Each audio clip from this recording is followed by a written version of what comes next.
What's up, gang? Today we're going to be talking about one of the most dangerous gangs in the world, the Mexican Mafia.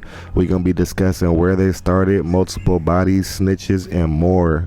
We're also going to be discussing the birth of their rivals, Nuestra Familia, aka NF, so make sure you stick around to the end of the video. If you are new to the channel, please make sure you like, share, and subscribe. We are a new channel and we do need people. We up and coming. We the underdog, man. Like, share, and subscribe. Let's get it.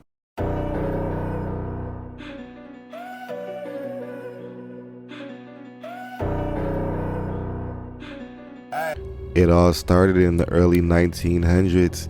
Many Mexican Americans came to Los Angeles seeking refuge from the Mexican Revolutionary War. They tried to blend in by moving to the outskirts of town, just trying to live a normal life. Other races became angry with them because they felt like they were taking all the agricultural type jobs, working harder for a cheaper wage. They had a target on their back and something needed to be done quickly. They were tired of getting attacked by other races, so they was like, we gotta come together, and they started calling themselves Cholos, short for Cholo Youth. It started with little cliques like White Fence, Big Hazard, and Maravilla, and all of a sudden it became very, very big. They rolled deep everywhere they went, and of course some of them had bangers on them just for protection. I mean, it became a way of life. This was the birth of Mexican gangs, just some regular people trying to protect what little they have, protect their families. Most of them wanted to belong to something, and they liked the idea of having a gang to have your back. By the 1950s, other races would come together and form their own gangs, like black and white gangs, and it soon became a battle, like who could protect their territory the best. And you know, oftentimes things turn deadly. Next thing you know, a lot of gang members will end up in prison, and they will be sent to DVI, aka Gladiator School. I mean, this place was crazy. I mean, this was for the worst of the worst criminals. You had to be ready for whatever on a daily basis. I mean, stabbings and beatings were a normal occurrence. In 1957, Luis Sueto Buff Flores would get sent to DVI at just 16 years old. He was from the Hawaiian Gardens gang in LA. He wasn't very big or intimidating, but he was a very dangerous man, and he came with the idea of forming a Latino gang behind the walls so they could have each other's back. On top of all that, Wedo Buff still needed to decide what he was going to call the new formed gang.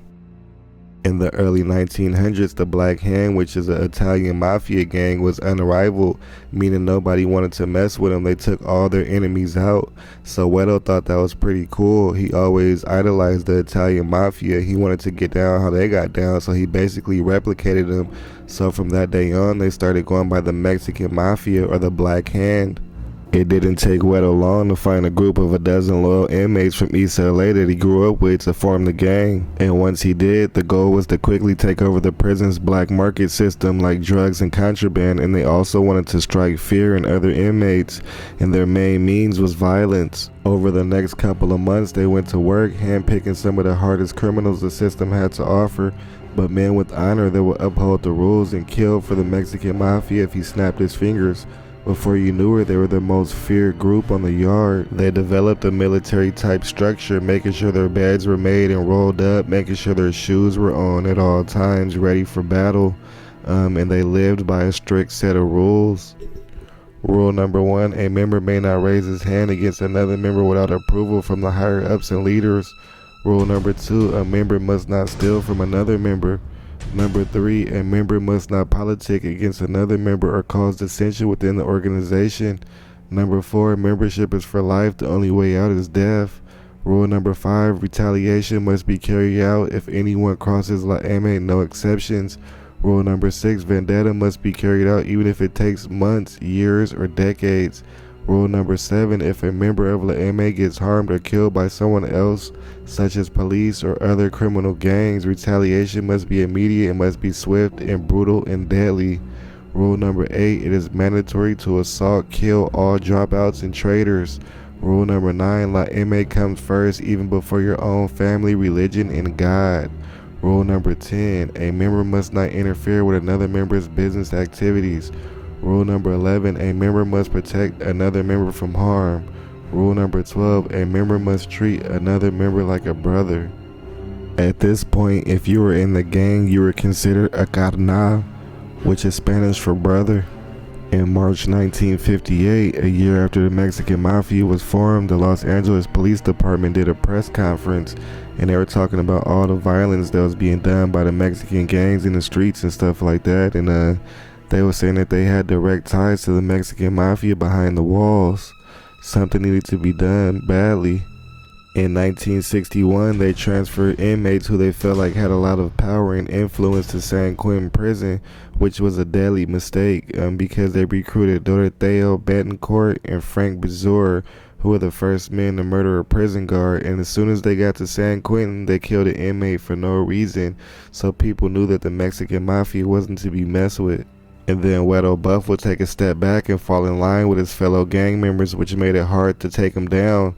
I mean, you could cut the head off of a snake, to kill it, except there was no head. Everybody was a leader in their own right. After this, they would change up how they ran things. That's when they started going by La M. And the M is Spanish for the letter M, and that would be recognized as a symbol of leadership. Most members got it tattooed on them to pay homage to the gang. Also, the letter 13 for the 13th letter in the alphabet, which is M. They also study ancient history of the Mayans, and they would use their numerals to throw off authorities.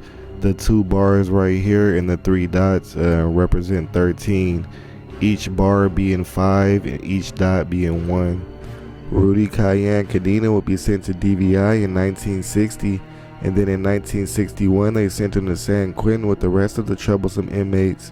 The same day he got there, a black inmate would pick him up and kiss him on the cheek, basically like telling him like, hey man, I want you to be my girlfriend.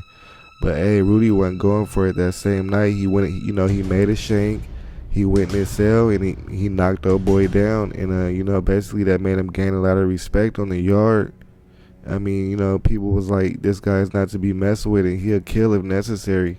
This caught the eye of Joe Morgan, a high-ranking Mexican Mafia member, and he took him under his wing. Like, basically, they let people know how deadly the Mexican Mafia really is. They ruled the yard with an iron fist, and if anybody went against them, there would be deadly consequences. In 1968, Hector Mad Dog Padilla from Northern Cali left a pair of shoes in his cell, and when he came back, they was gone. He went out to the yard and seen Robert Robot Salas wearing them, which is a high-ranking member of the Mexican Mafia. They ended up getting into a fight, and at the end of it, Mad Dog was dead. Other disorganized Hispanic inmates wasn't feeling that. I mean, because it was unfair. They was tired of the Mexican Mafia basically mistreating people and doing whatever they wanted. That was the birth of Nuestra Familia, aka NF. They didn't like the way the Mexican Mafia was treating fellow Hispanic inmates, and it's crazy because the whole reason why they came about was to protect Hispanic inmates in the first place. The NF got themselves organized and had big numbers in no time. After being unrivaled for so long, the Mexican Mafia finally had a worthy, equally deadly opponent. On September 16, 1968, the NF launched a brutal attack on 19 Mexican Mafia members, killing one.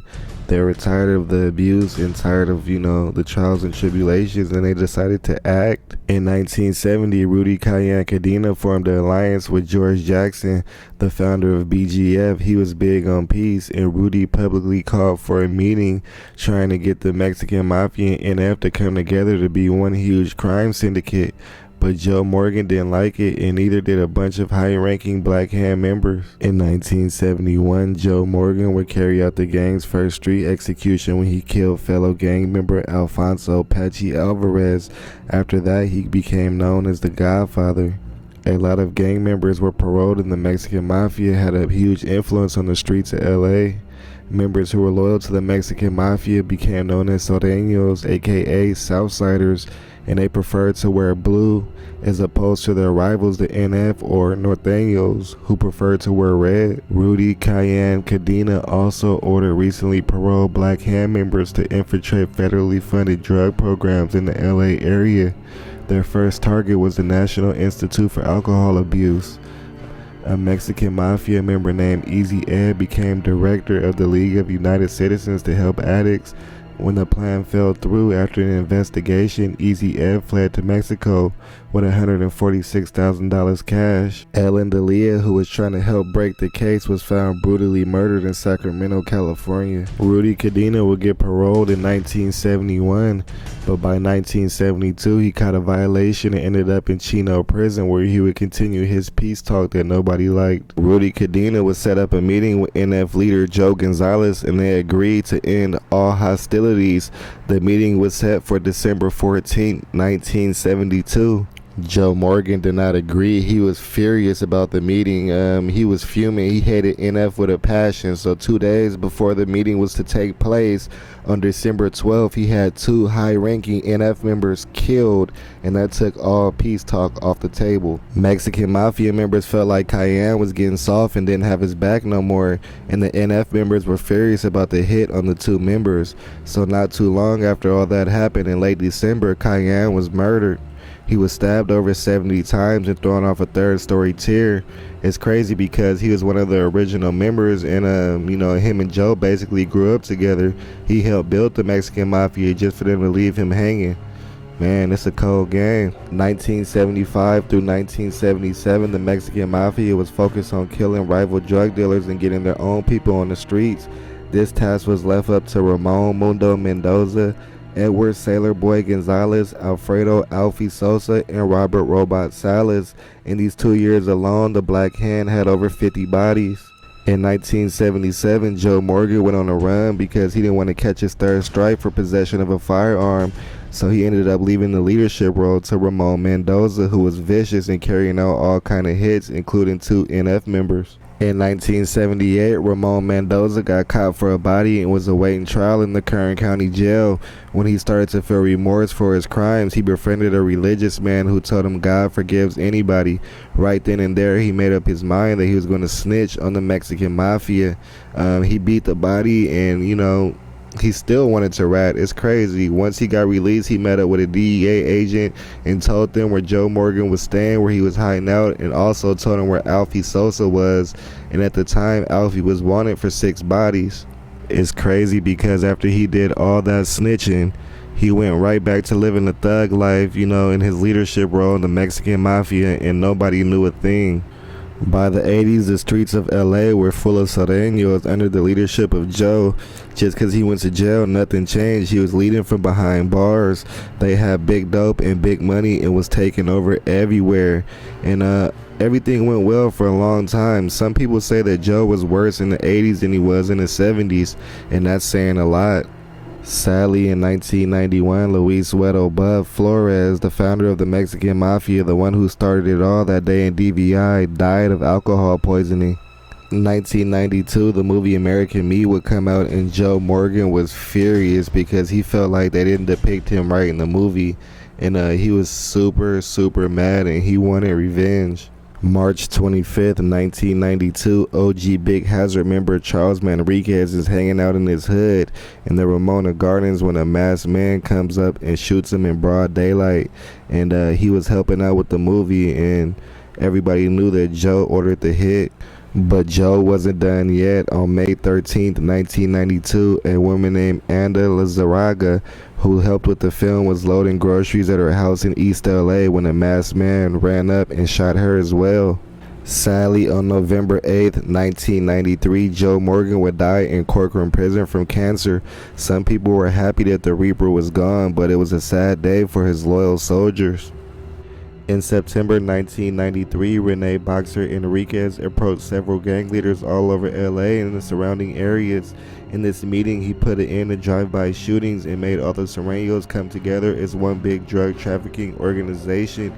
He was committed, and if you didn't follow his rules, he would have you murdered. He was putting in major work in the streets. Then he went down for 2 bodies and got 20 years to life, but even from behind bars, he used his influence and his homies to run a major drug operation.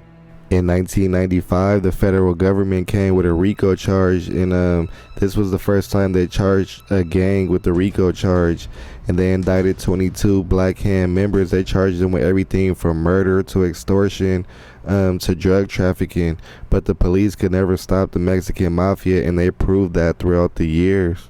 Years passed by rapidly, and I guess Boxer got tired of the gangster lifestyle. He felt like a lot of people were getting backdoored and the Black Hand was killing too much of his own. And in 2002, he started to cooperate with authorities, basically becoming a snitch. Since he was a high-ranking member of almost 20 years, he had a lot of information. He explained who the leaders was, all the secret codes, how they killed, and even implicated a bunch of people in crimes. He helped put away 35 Mexican Mafia members. He received $50,000 and got moved to a secure prison where he gets special treatment. In 2015, he was the guest speaker at an event to explain the inner workings of the Mexican Mafia. As of 2024, there are about 500 Mexican Mafia members that are official that are in prison, and about 50,000 Mexican Mafia associates on the streets like Sureños. That's a lot because it all started with one person with determination. But hey, if you ask me, it's just another hood story. Thank you for tuning in. If you are new to the channel, please make sure you like, share, and subscribe. We are a new channel and we do need people. We up and coming. We the underdog, man. Like, share, and subscribe. Let's get it.